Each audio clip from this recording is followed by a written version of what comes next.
दोस्तों, आज के इस वीडियो में मैं आपको बीटीसीटी ब्लड टेस्ट के बारे में जानकारी दूंगा। बीटी का अर्थ है ब्लीडिंग टाइम और सीटी का अर्थ है क्लॉटिंग टाइम। ब्लीडिंग टाइम उस क्षण के बीच का अंतराल है जब रक्तस्राव शुरू होता है और जब रक्तस्राव रुक जाता है, यानी खून बहना शुरू होने के बाद खून बहना रुकने तक जितना समय लगता है उसे ब्लीडिंग टाइम कहा जाता है।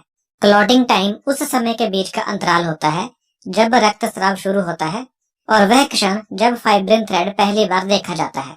फाइब्रिन एक प्रोटीन होता है जो रक्त का थक्का बनाने में शामिल होता है, यानी रक्तस्राव शुरू होने से लेकर खून का थक्का बनने की शुरुआत होने तक जितना समय लगता है उसे क्लॉटिंग टाइम कहते हैं। ब्लीडिंग टाइम और क्लॉटिंग टाइम सेम नहीं होता है, यानी एक जैसा नहीं होता है। ब्लीडिंग टाइम प्लेटलेट्स और वाहिकाओं की दीवारों पर निर्भर करता है, जबकि क्लॉटिंग टाइम कोगुलेशन फैक्टर्स यानी जमाव कारकों की उपलब्धता पर निर्भर करता है।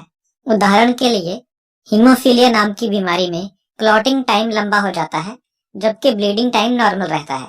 हीमोफीलिया एक कोगुलेशन डिसऑर्डर है, यानी एक ऐसा विकार है जिसमें खून का थक्का सामान्य रूप से नहीं जमता है, लेकिन इस बीमारी में ब्लीडिंग टाइम नॉर्मल होता है। बीटीसीटी टेस्ट का इस्तेमाल ब्लीडिंग टाइम और क्लॉटिंग टाइम का पता लगाने के लिए किया जाता है।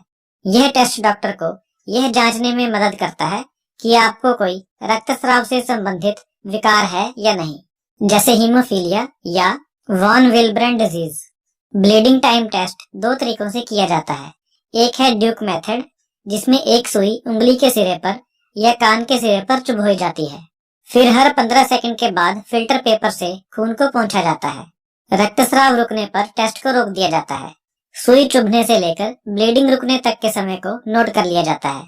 इस विधि में नॉर्मल ब्लीडिंग टाइम लगभग 2 से 5 मिनट के बीच में होता है। दूसरा तरीका, जिसे आईवीवाई मेथड कहा जाता है, इस विधि में एक चीरा कोहनी के नीचे बाजू के सामने वाले हिस्से पर लगाया जाता है। हर 30 सेकंड के बाद फिल्टर पेपर के साथ या साफ तौलिए के साथ खून को पोंछा जाता है। जब खून बहना बंद हो जाता है तो टेस्ट को रोक दिया जाता है। कट लगने से लेकर ब्लीडिंग रुकने तक के समय को नोट कर लिया जाता है। इस विधि में नॉर्मल ब्लीडिंग टाइम 3 से 10 मिनट के बीच में होता है। क्लॉटिंग टाइम टेस्ट भी दो विधियों से किया जाता है। एक कैपिलरी ट्यूब मेथड, जिसमें सुई चुभोई जाती है और कैपिलरी ट्यूब के माध्यम से टेस्ट किया जाता है। इस विधि में नॉर्मल क्लॉटिंग टाइम 3 से 10 मिनट होता है। और दूसरा modified Lee and White method, जिसमें नस में से ब्लड का सैंपल लेकर 3 टेस्ट ट्यूब के माध्यम से टेस्ट किया जाता है। इस विधि में नॉर्मल क्लॉटिंग टाइम 2 से 7 मिनट के बीच में होता है। आपके टेस्ट की नॉर्मल वैल्यूज को समझने के लिए अपने डॉक्टर से बात जरूर करें। अगर आपका ब्लीडिंग टाइम नॉर्मल से ज्यादा है तो कुछ इस प्रकार की कंडीशंस के कारण ऐसा हो सकता है, जैसे प्राइमरी थ्रोम्बोसाइटोपेनिक पर्पुरा या सेकेंडरी थ्रोम्बोसाइटोपेनिक पर्पुरा। यह दोनों प्लेटलेट से संबंधित रोग हैं। इनके अलावा कोई और प्लेटलेट से संबंधित रोग भी हो सकता है या कोई ब्लड वेसल डिफेक्ट भी हो सकता है।